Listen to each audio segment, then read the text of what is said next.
ఆంధ్రప్రదేశ్లో అకాల వర్షంతో పులివెందుల నియోజకవర్గంలో పంట నష్టపోయిన అరటి రైతులని మాజీ ముఖ్యమంత్రి వైఎస్ జగన్ సోమవారం పరామర్శించారు. ఉదయం వైఎస్ఆర్ జిల్లా తాతిరెడ్డిపల్లికి చేరుకున్నారు. వర్షాలకు దెబ్బతిన్న పంటలను పరిశీలించారు. రైతులతో మాట్లాడి నష్టం వివరాలను అడిగి తెలుసుకున్నారు. అనంతరం మీడియాతో మాట్లాడుతూ తమ ప్రభుత్వ హయాంలో పంట బీమాను రైతులు హక్కుగా అమలు చేశామని చెప్పారు.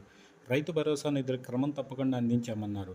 కూటమి ప్రభుత్వం వచ్చాక పంట బీమాకు మంగళం పాడారని విమర్శించారు. గత ఏడాదికి చెందిన రైతు భరోసా నిధులు విడుదల చేయకుండా ఆపేసిందని మండిపడ్డారు.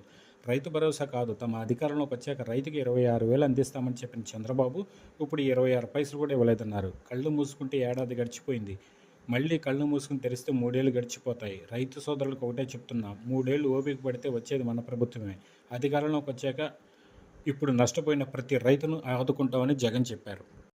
వైసీపీ తరపున కూడా ఎంతో కొంత సాయం అందించే ప్రయత్నం చేస్తామని జగన్ రైతులకు హామీ ఇచ్చారు.